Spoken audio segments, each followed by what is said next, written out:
जीवन को महान बनाने वाली प्रेरणादायक कहानी। निस्वार्थ भाव से जगत कल्याण की सेवा में समर्पित महान व्यक्तियों के अनुभव। प्रजापिता पिताश्री ब्रह्मा एवं मातेश्वरी जगदम्बा सरस्वती के संग के रंग, ईश्वरीय यज्ञ इतिहास की झलकी तथा परमात्म शक्ति अनुभूति से अपना जीवन श्रेष्ठ बनाने के लिए देखिए कार्यक्रम प्रेरणा। दीपक देता है रोशनी फैलाने की प्रेरणा, फलदायी वृक्ष देता है देने की प्रेरणा, मधुबन देता है महकते रहने की प्रेरणा, महान व्यक्ति देते हैं जीवन जीने की प्रेरणा। आओ प्रेरणा से दें हम सभी को प्रेरणा।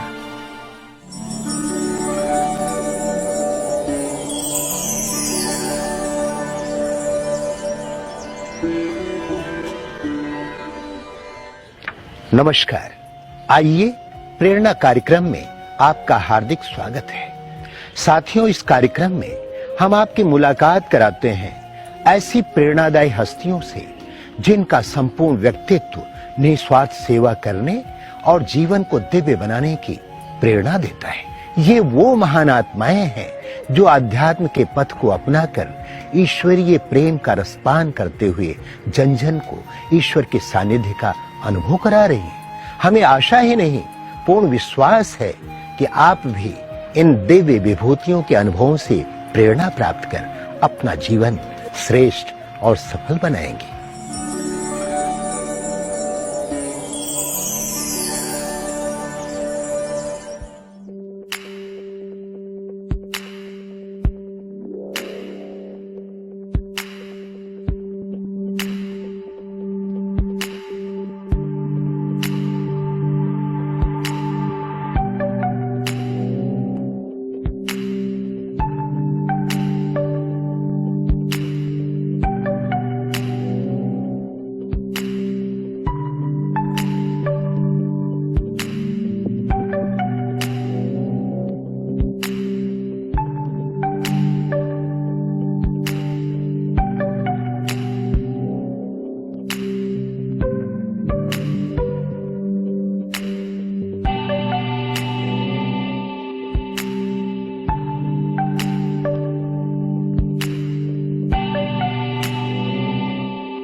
जलगांव महाराष्ट्र राज्य का एक जिला है जिसे पहले खानदेश के नाम से जाना जाता था।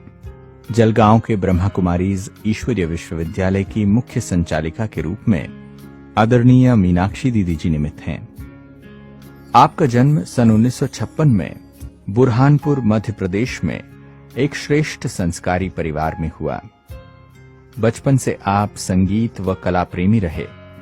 सन 1965 में मात्र 9 वर्ष की अल्प आयु में आपको ईश्वरीय ज्ञान मिला।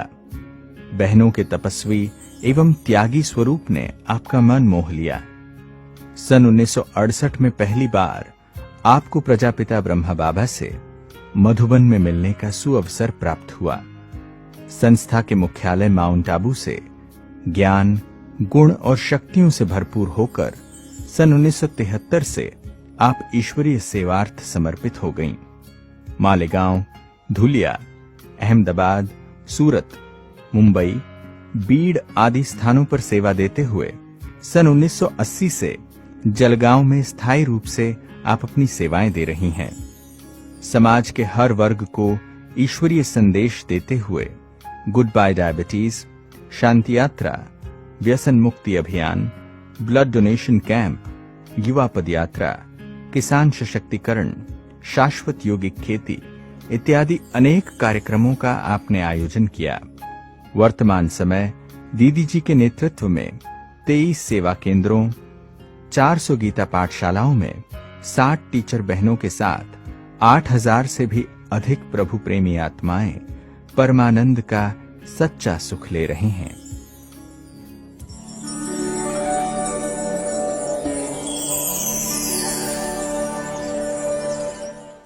घर का वातावरण बहुत भक्ति भाव वाला था। भजन पूजन करते थे, उपवास आदि करते थे, लगन थी। और मेरे में विशेषता थी कि मुझे संगीत का शौक था, भोजन बनाने का शौक था। और तब ऐसा लगता था मैं तपस्वी बनूं और कुछ दुनिया से हटकर कुछ मुझे अच्छा कार्य करना है, ये मेरे जीवन का लक्ष्य था। तो मुझे सचमुच मैं जैसे ही श्री ब्रह्मा कुमारी विद्यालय में गई तो वहां मेरे को इतना अच्छा शांति का वातावरण लगा और ब्रह्मा बाबा को देखकर ऐसा लगा कि जैसे मेरा खोया हुआ पिता मुझे फिर से वापस मिल गया है। और श्री कृष्ण का बहुत ही आकर्षण रहा, स्वर्ग का आकर्षण रहा कि मुझे ऐसी दुनिया में चलना है और ऐसे ले जाने वाला मुझे स्वयं परम पिता परमात्मा निराकार शिव ही है, ऐसा निश्चय बैठा। और मेरे अंकल और आंटी मेरे ज्ञान में चले और मुझे भी साथ साथ लेकर चलते थे। मुझे इतनी लगन लग गई कि मैं संकल्प किया कि मैं साकार बाबा को मिले बिना मैं नहीं रह सकूंगी। 67 में बाबा के साकार बाबा को मिलने को गई तो वहाँ सबसे पहले बारी मैं पांडव भवन में बाबा से अपने मेडिटेशन हॉल में जब मिली तो मैं सबसे छोटी क्लास में थी। तो बाबा ने मुझे कहा कि सबसे छोटी जो है बच्ची मेरे पास आए और बाबा से जो है पान सुपारी लेवे। तो मेरे को लच्छू बहन ने उठाया और बाबा के सामने मुझे लेकर गए। जैसे ही मैंने बाबा की दृष्टि ली तो पहले मुझे बाबा एकदम प्रकाश में दिखाई दिया, ब्रह्मा बाबा, और उनके नैनों से मुझे इतनी किरणें निकली कि जैसे मैं एकदम खो गई और अशरीर बन गई। प्रकाश ही प्रकाश मुझे दिखाई दिया और बाबा से बहुत अच्छी शक्ति भर ली और बाबा ने मुझे वरदान दे दिया शब्दों से कि बच्ची मेरी पास हो गई। और सभी ने मेरे लिए जोरदार ताली बजाई तो मुझे भी बहुत बेहद खुशी हो गई। और लच्छू दादी ने मुझे हाथ पकड़कर नीचे बिठाया।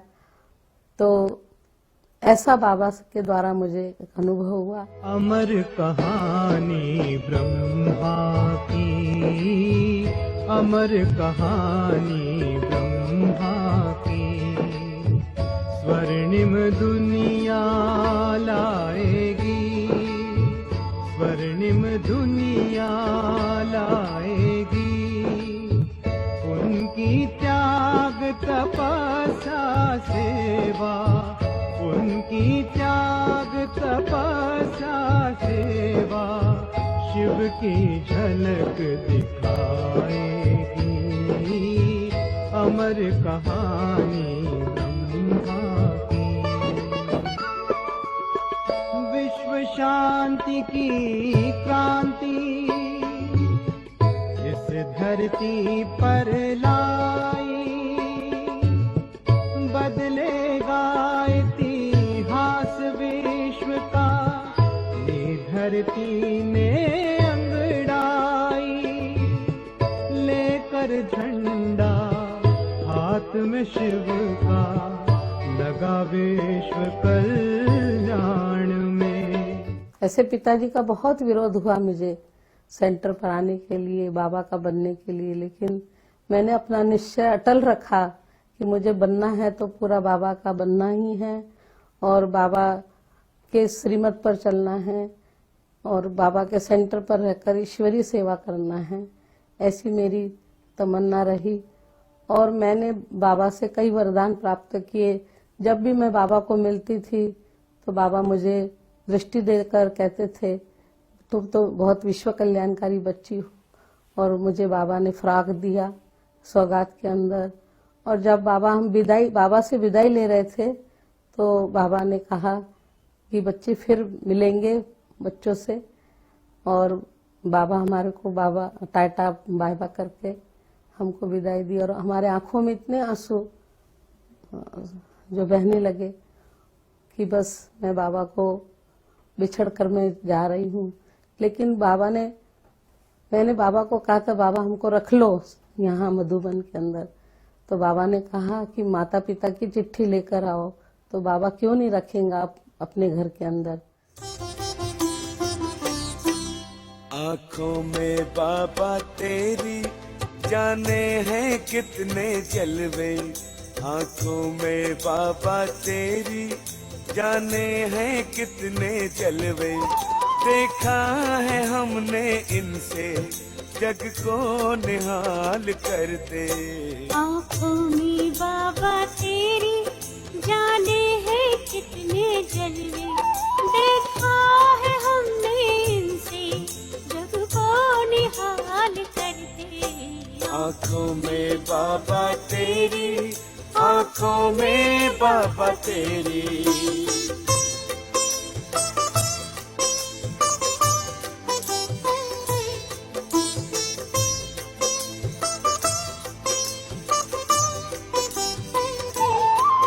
भगवान को भी बाबा आंखें तेरी लुभाई, भगवान को भी बाबा आंखें तेरी लुभाई। बरसा रही है इनसे अब रहमते खुदाई। तो ऐसे बाबा ने मुझे कहा तो मैं फिर वापस गई। लौकिक घर में मैंने पढ़ाई किया 11वीं तक। और पढ़ने के बाद फिर सेंटर पर रहने के लिए हमारी पार्वती दीदी जो माता थी जिन्होंने हमको अलौकिक पालना दी, तो उनके पास मैं सेंटर पर आई। और सबसे पहले अष्टमी का दिन था। अष्टमी के दिन मैं सेंटर पर रहने को आई। मेरा लौकिक जन्म भी अष्टमी को हुआ है, अलौकिक जन्म भी मेरा अष्टमी को हुआ है। तो ऐसा दीदी के साथ सेंटर पर फिर रहने लगी। और जलगांव से ही सेवा शुरू हो गई मेरी। ईश्वरीय कार्य जो है मैंने 3 साल तक खूब लगन से सेवा करके समर्पित में पिताजी ने कर दिया दीदी के सामने।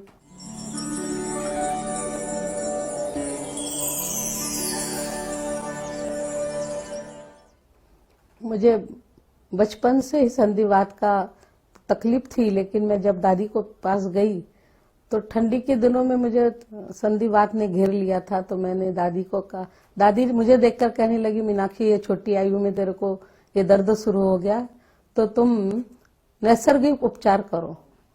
तो सचमुच मैं दादी का श्रीमत का आज्ञा का पालन किया। तो मैंने वो नैसर्गिक उपचार 6 मास किया। उसके बाद में कभी मेरे को दर्द नहीं हुआ। और जब मैं जानकी दादी को मिलने को गई तो मैं चल भी नहीं पाती थी, लेकिन फिर दादी की दृष्टि लेते लेते मैं चलना भी शुरू कर दिया। और मुझे ऐसे वरदानों से दादी ने भरपूर कर दिया कि तुम बहुत अच्छी हो जाएंगी, तुम बहुत सेवा के अंदर दौड़ने लग जाएगी, इसीलिए ऐसी बीमारी से तुम मुक्त हो जाएगी। तो सचमुच जो दादी के वरदानी बोल मेरे जीवन के अंदर सक्सेसफुल हुए रहे और मैं आज दिन तक भी सेवा में सदा हाजिर रहती हूँ। दादी दादी गाए दिल, दादी दादी गाए दिल ये हमारा, कोई नहीं तुम सा प्यारा, कोई नहीं तुम सा प्यारा।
लौकिक माता पार्वती दीदी थे, उनके साथ रहकर तो मैं इकोनॉमी का सीखा यज्ञ के अंदर, और सचमुच सेवा करना भी सीखा। मुझे उन्होंने भाषण करना भी सिखाया कि कैसे बाबा के सामने बैठ जाओ तो तुमको भाषण करना आ जाएगा। एक बारी मेरे सर में दर्द हो रहा था तो मैंने दीदी कहने लगी, जा बाबा के पास बैठ जा, तेरा सर का दर्द निकल जाएगा। तो सचमुच मेरा सर का दर्द ऐसा गायब हो गया, फिर कभी नहीं हुआ मुझे।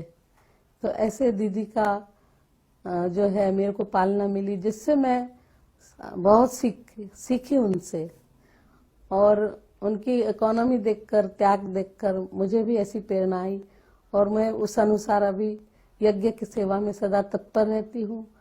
और मुझे भोजन बना के ब्राह्मण परिवार को खिलाना इसका शौक है, और ईश्वरी सेवा में उड़ते रहना है, सब दूर सेवा करते रहना है, यही मेरे जीवन का लक्ष्य है। अंत समय तक सेवा करती रहूंगी। जब मैं सेवा में निकली बेहद सेवा पर, तो जलगांव से शुरू हुई। जलगांव के बाद मैं मालेगांव, धुलिया, सूरत, अहमदाबाद, बॉम्बे, बीड़, सभी स्थानों पर सेवा करते करते सन 1980 के अंदर जलगांव सेवा के अंदर रहकर अब सेवा देते रहती हूँ। और मैंने मेरे सन्मुख होते 82 के अंदर मेला हुआ, उसके बाद में ग्राम विकास का बड़ा प्रोग्राम हुआ, महोत्सव हुआ, कई साइकिल रैली, पद यात्रा, शिव दर्शन जो है प्रदर्शनी, शिव रथ यात्रा निकली, पद यात्रा निकली, ऐसे बहुत प्रोग्राम होते गए। कल्चरल विंग का भी प्रोग्राम हुआ, जूरिस्ट विंग का प्रोग्राम, बड़े फंक्शन हुए, भट्टियां हुई, ऐसे सारे प्रोग्राम हमारे होते, बेहद की सेवा होते गई। बाबा का आज सारे पूरे जलगांव डिस्ट्रिक्ट के अंदर विस्तार पूर्वक सेवा चल रही है, जगह जगह सेंटर खुलते जा रहे हैं। और ये बाबा की दुआओं से ही मैं चल रही, और बड़ी बड़ी दादियों की दुआओं से ये सेवा का वृद्धि होते जा रही है।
ब्राह्मण जीवन की धारणाएं मैंने अपने जीवन में सत्यता को अपनाया, सहनशीलता को अपनाया, और समाने की शक्ति को अपनाया, और पवित्रता, संपूर्ण पवित्रता को जीवन में अपनाया है, जिससे मेरे को शिव बाबा से बल भी प्राप्त होता है, फल भी प्राप्त होता है, और हर समस्याओं का मैं सामना सहज रीति से कर लेती हूँ।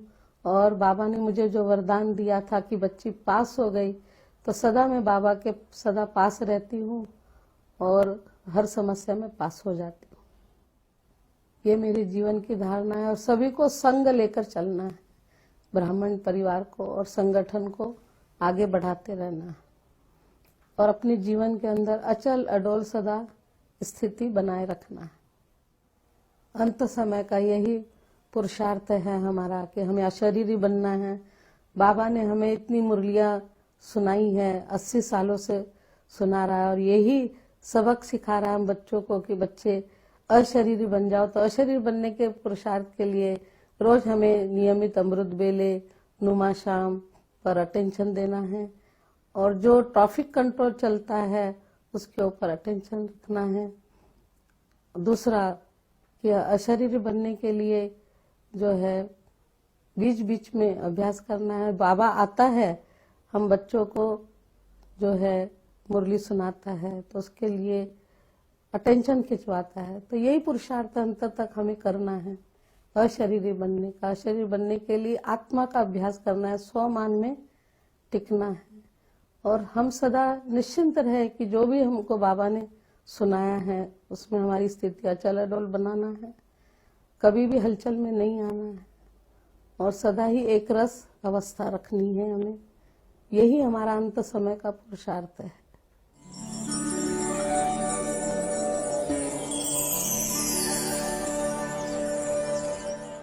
जब हम सेंटर पर रहने को आए तो हम तपस्या बहुत करते थे, 2-2 बजे उठकर तपस्या करते थे और उसका ही फल आज इतना निकला है कि हम देख रहे सेवा दिन प्रतिदिन बढ़ते जा रही है।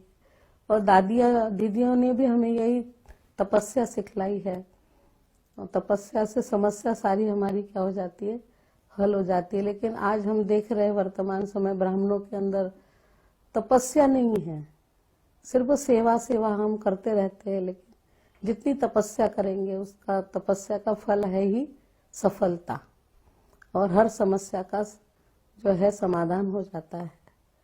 तो इसके लिए हमें सभी ब्राह्मण परिवार को यही तपस्या काम आएंगी, मनसा सेवा काम आएंगी अंत समय में। तो हमें सेवा करते रहना है अंत समय तक, सदा ही हमारी स्थिति को अचल अडोल बनाना है।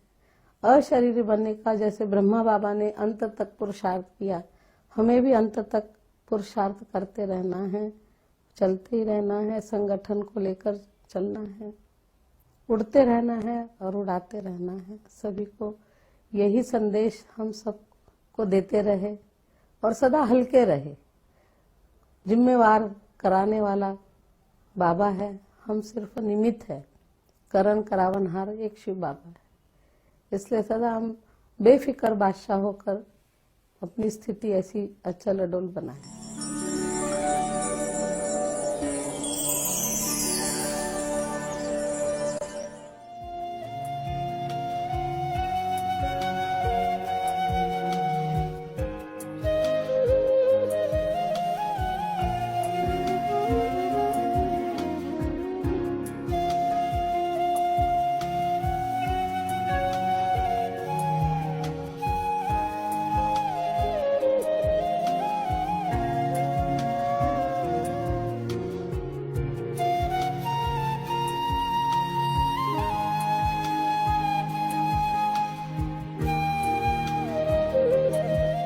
छोटी मूर्ति कीर्ति महान। हमने दीदी की बहुत ऐसी विशेषता देखी कि जिससे दीदी के द्वारा मुझे एक ऐसा प्रेरणा मिली कि मेरे अंदर भी एक सहन करने की शक्ति आ गई। मेरे अंदर सहन करने की शक्ति नहीं थी, छोटी छोटी बातों में डर जाती थी। तो दीदी मुझे समझाती थी, देखो डरना नहीं, डरता कौन है, जो कायर है। आप कौन है, महावीर है, शिव शक्ति है। आदरणीय मीनाक्षी दीदी जी की विशेषता यही है कि दीदी जी हमेशा हाजी का पाठ बजाती हैं। वरिष्ठ भ्राताएं, वरिष्ठ दादियां, दीदियां, जिनकी तरफ से दिन प्रतिदिन जो भी डायरेक्शंस आते हैं उनको बादौलत बाहुकम वो फॉलो करती हैं। कि दीदी ने कभी भी नियम मर्यादाओं में समझौता नहीं किया और हम बहनों को भी पवित्रता का पाठ पक्का कराया। हमेशा कहते थे कि जितना नियम मर्यादाओं पर चलेंगे उतना हमारी सेफ्टी है।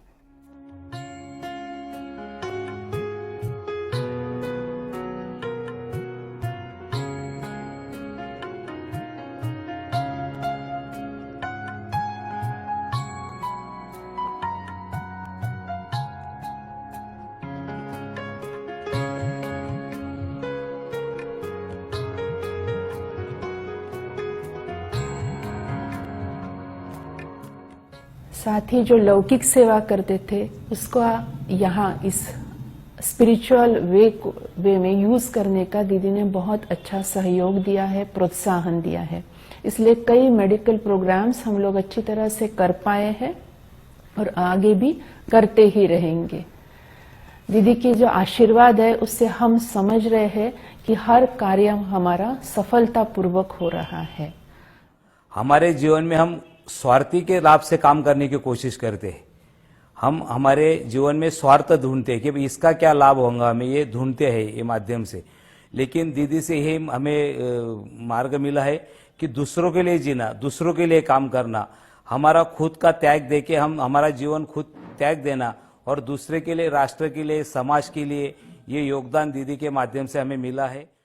बच्चों की उन्नति, महिलाओं की उन्नति, कृषि विकास हो या सामाजिक शांति का विषय हो, मीनाक्षी दी ने हमेशा उस पर प्रकाश डाला है। मैं उन्हें बहुत बहुत अपने दिल से उनका अभिनंदन भी करती हूँ और ऐसी आत्माओं का हमेशा विचरण होता रहे हमारे समाज में।